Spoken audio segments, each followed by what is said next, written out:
పూరా లోకల్. నమస్తే, welcome to పూరా లోకల్. ప్రస్తుతం మనం మల్కాజ్గిరి కార్పొరేటర్ శ్రవణ్ తోటి ఉన్నాము.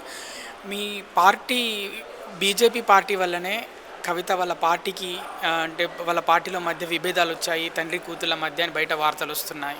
నిజమేంటారా? ఇప్పుడే కిషన్ రెడ్డి గారు ప్రెస్ మీట్లో చాలా అద్భుతంగా చెప్పారు. యాక్చువల్లీ డాడీకి డాటర్కి మధ్య జరిగినటువంటి ఈ లేఖాస్త్రంలో ఆ లేఖకు సంబంధించి వాళ్ళిద్దరి మధ్య మాటలు లేవన్న విషయము, వాళ్ళిద్దరి మధ్య వాళ్ళ ఫ్యామిలీలో ఏం జరుగుతున్న విషయంతో మాకు సంబంధం లేదు. ఈ రాష్ట్ర ప్రజలకు టీఆర్ఎస్ పార్టీ ఏం చేసింది, ఈ ప్రజా వ్యతిరేక విధానాల వల్ల ఈ తెలంగాణ రాష్ట్రం ఎంత నష్టపోయింది, పదే పదే వాళ్ళు కేంద్ర ప్రభుత్వం పైన వేస్తున్నటువంటి నెపాలకు దాని మరి భారతీయ జనతా పార్టీ ప్రభుత్వం కేంద్రంలో ఉండి ఏ విధంగా తెలంగాణ రాష్ట్రాన్ని ఎన్నో విధాలుగా ఆదుకుంది, ముందుకు తీసుకెళ్తుందన్న దానిపైన మేము ముఖ్యంగా మా ఆలోచన ఉంటుంది.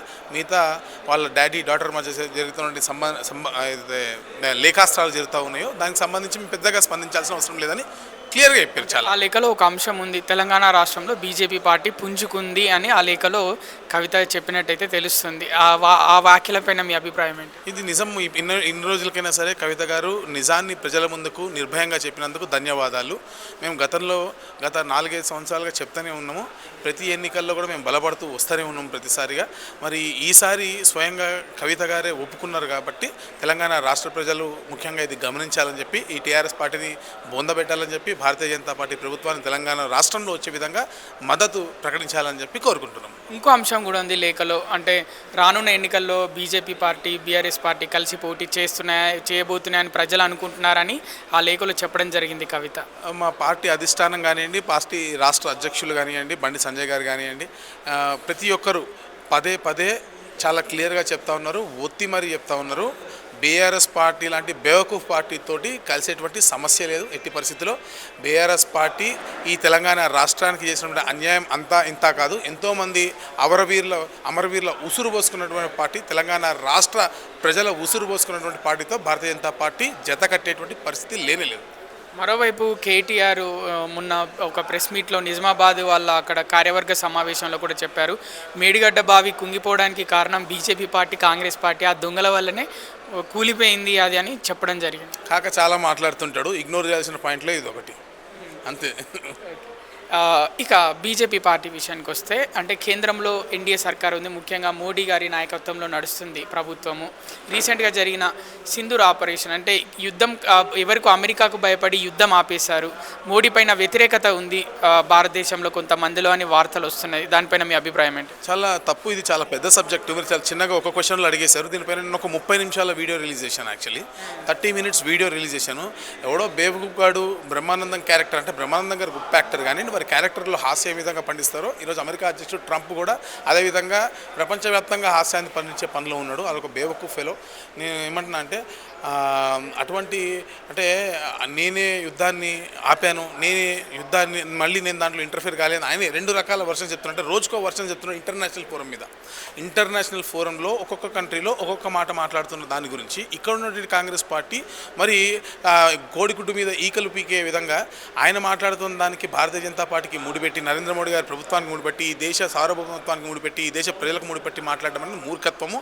నరేంద్ర మోడీ గారి సారథ్యంలో భారతదేశం ఏం చేయాలో అదే చేస్తుంది. ఈ దేశాన్ని ఏ విధంగా ముందుకు తీసుకెళ్లాలో దానికి కావాల్సిన చర్యలు తీసుకుంటుంది తప్ప ట్రంప్ మాట్లాడినో, పుతిన్ మాట్లాడినో, లేకపోతే ఇంకోలు మాట్లాడినో, కాంగ్రెస్ పార్టీ చెప్పిందనో, లేకపోతే పాకిస్తాన్ మాట్లాడుతుందనో, పాకిస్తాన్ ఏడుస్తుందనో, బంగ్లాదేశ్ ఏడుస్తుందనో ఈ విధంగా ఉండదు. ఈ దేశానికి ఏది అవసరమో అదే చర్యలు నరేంద్ర మోడీ గారు తీసుకుంటారు.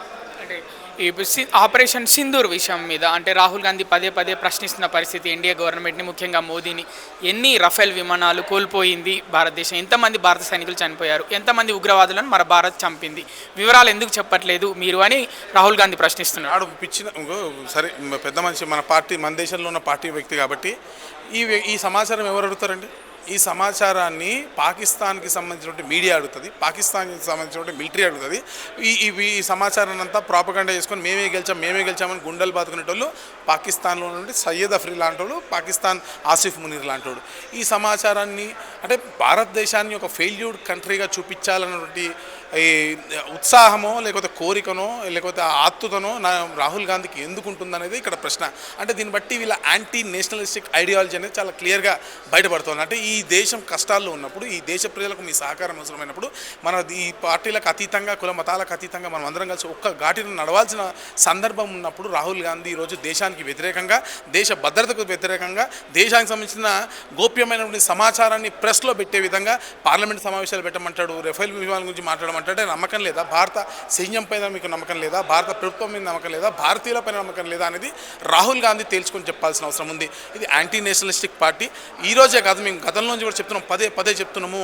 ప్రపంచంలో ఉన్నటువంటి అనేక గడ్డలపైన, విదేశీ గడ్డలపైన, వెస్ట్రన్ కంట్రీస్ ఏవైతే సో కాల్డ్ హ్యూమన్ రైట్స్ గురించి మాట్లాడుతూ వాళ్ళే హ్యూమన్ రైట్స్ వైలేట్ చేస్తున్నటువంటి వెస్ట్రన్ కంట్రీస్ గడ్డలపైన కూర్చొని ఈ రాహుల్ గాంధీ అనేటోడు పదే భారతదేశంలో మరి ప్రజాస్వామ్యం అంతరించిపోయిందని మాట్లాడుతాడు, భారతదేశంలో మతతత్వవాదం ఉందని చెప్తాడు, భారతదేశంలో రఫేల్ స్కూల్ పైన సైన్యానికి సంబంధించిన మాట్లాడుతూ పాకిస్తాన్కి ఒత్తాసుగా మాట్లాడతారు, బంగ్లాదేశ్లు రోహింగ్యాలకు అనుకూలంగా మాట్లాడతారు, పాకిస్తాన్లకు అనుకూలంగా మాట్లాడతారు.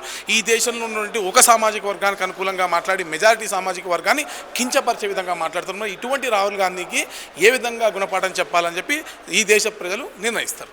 ఇక చివరగా మీ నియోజకవర్గం అంటే మీరు మల్కాజ్గిరి కార్పొరేటర్గా ఉన్నారు. మల్కాజ్గిరిలో అభివృద్ధి పనులు ఎలా ఉన్నాయి ఇప్పుడు ప్రస్తుతం? అంటే ఇక్కడి నుంచి రాష్ట్ర ప్రభుత్వం నుంచి సహకారం ఎలా ఉంది?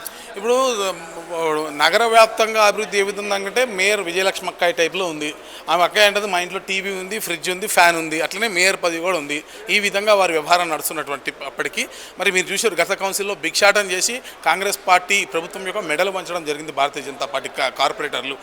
ఆ తర్వాత 300 కోట్ల రూపాయల నిధులను ఈ జిహెచ్ఎంసీ వైడ్గా ఈరోజు రాష్ట్ర ప్రభుత్వం విడుదల చేసింది. అదేవిధంగా పీడీ అకౌంట్లో జమ చేసినటువంటి 3,000 కోట్ల రూపాయల రెవెన్యూ స్టాంప్ డ్యూటీ అయితే ఉందో దాన్ని మీరు రాష్ట్ర ప్రభుత్వం ముట్టుకుని వెనక్కి తీసుకోకూడదని కూడా మేము హెచ్చరించినాం. అహానా పెళ్ళంట సినిమాలో కోడిని కట్టేసి మాంసం తిన్నాం అనే విధంగా ఈ డబ్బును చూపించి మీరు వెనక్కి తీసుకుంటే మాత్రం ఊరుకోమని చెప్పినాం. దానిలోంచి ఇప్పటికీ దాదాపు 1000 కోట్ల రూపాయలు తీయించి జిహెచ్ఎంసీ కాంట్రాక్టర్ బిల్లులు కానివ్వండి, అభివృద్ధి నిధుల కోసం ఖర్చు పెట్టించినాం. మిగతా 2,000 కోట్ల రూపాయలు కూడా ఖర్చు పెట్టించే వరకు భారతీయ జనతా పార్టీ కార్పొరేటర్లుగా మేము ఊరుకునే సమస్య లేదు.